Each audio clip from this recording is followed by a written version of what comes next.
Henry Kissinger, who was a deeply polarizing figure, has died at the ripe old age of 100 at his home in Connecticut.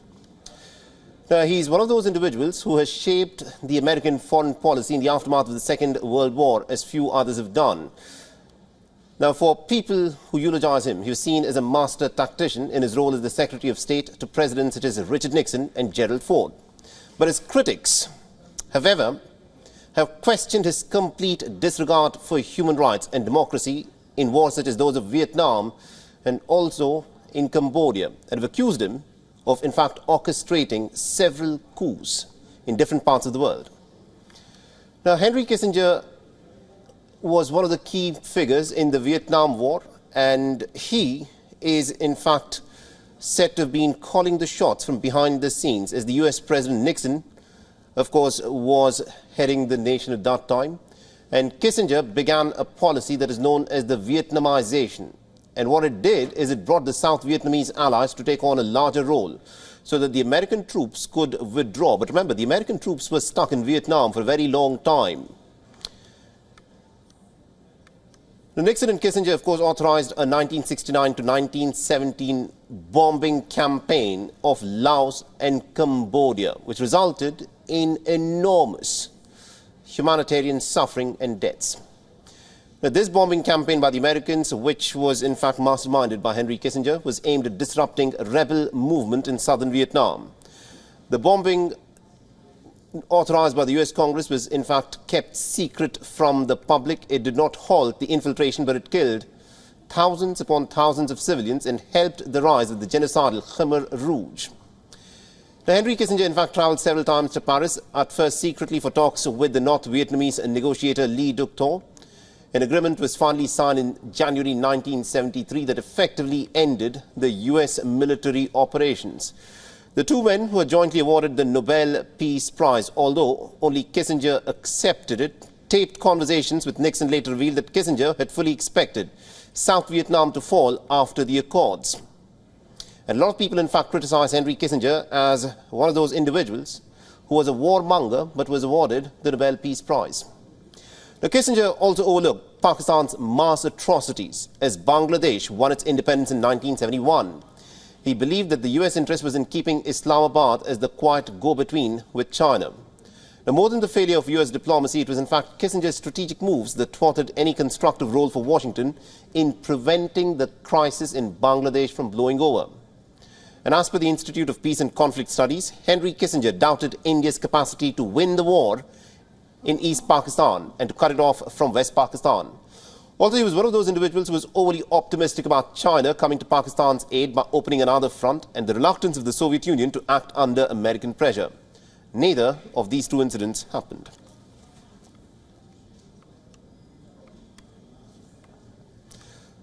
All right, now to give us more perspective on this, we're being joined by Ms. Meera Shankar, who's a former Indian ambassador to the United States. She's joining us live on this broadcast. Now, Ambassador Shankar, this is, of course, a moment to reflect on the legacy of Henry Kissinger. He's just passed away at the ripe old age of 100. He was a deeply polarizing figure, and few other individuals have, in fact, shaped the American foreign policy in the aftermath of the Second World War as Henry Kissinger has. But how do we look back upon his checkered legacy? Well, I knew Henry Kissinger when I was ambassador in the United States. And by then, he was seen as an elder statesman and actually one of the more influential voices on foreign policy. He always carried a lot of intellectual heft when he spoke and a conceptual clarity which not many in the field of international relations displayed. Yes, he was a deeply polarizing figure, especially for liberals, because he was seen as having extended the war in Vietnam to Cambodia clandestinely with the bombings, for the bombings in Vietnam. But also, let's not forget that he's the one who negotiated the truce in Vietnam and pulled back the United States.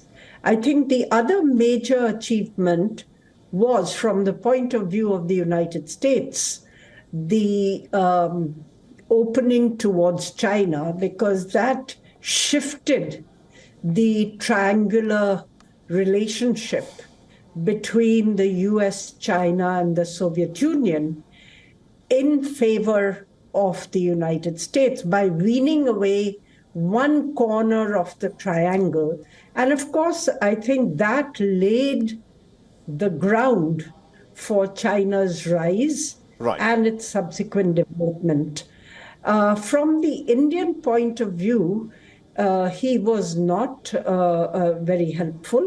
And in fact, he and Nixon played an antagonistic role in 1971.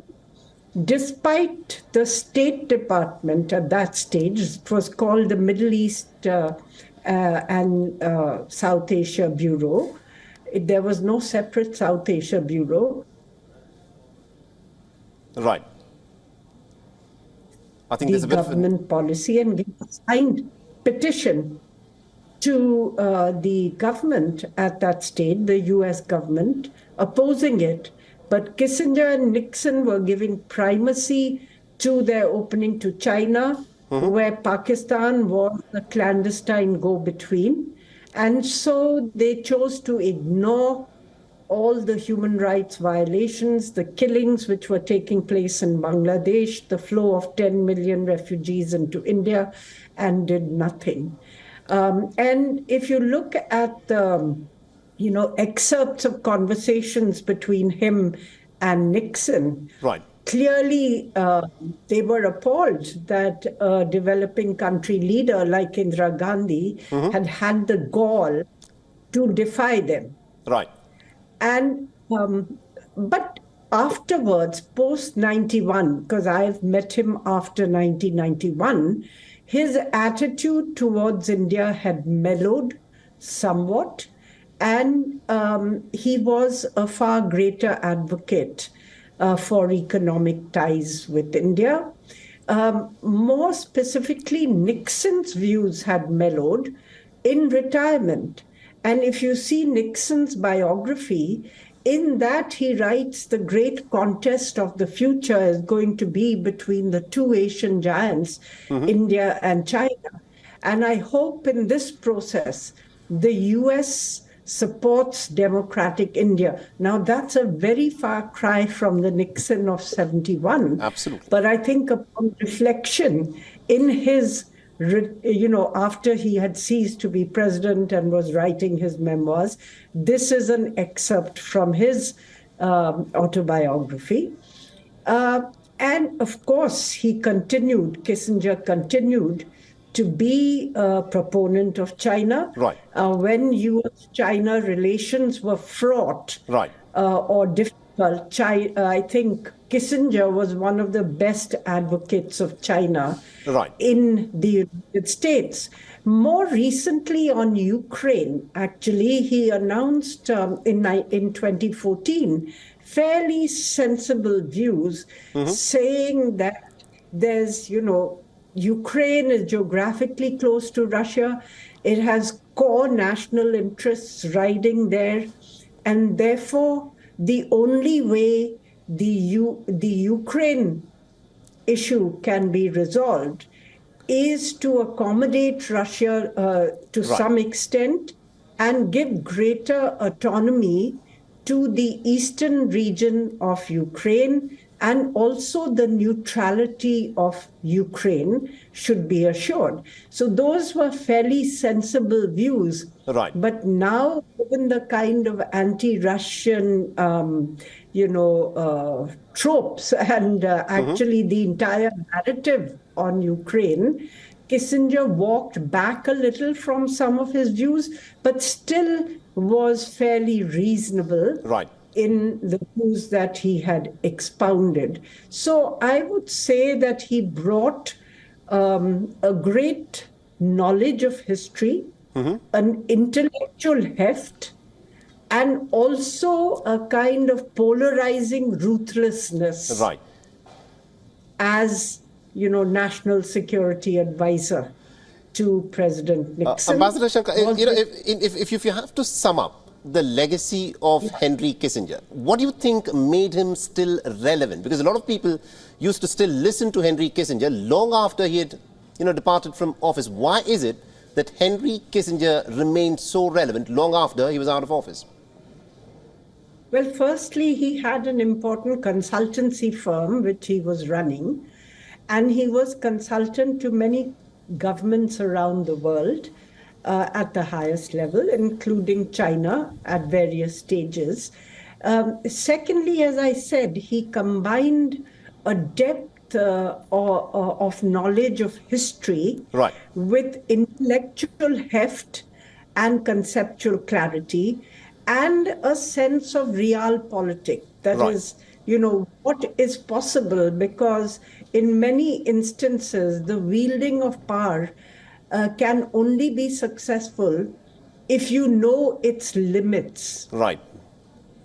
And that sense of realpolitik, especially when he was no longer in power, I think gave him a more realistic rather than ideological view of the world. I think you've summed it up very beautifully. Thank you very much indeed, Ambassador Meera Shankar, for joining us and getting us that perspective there.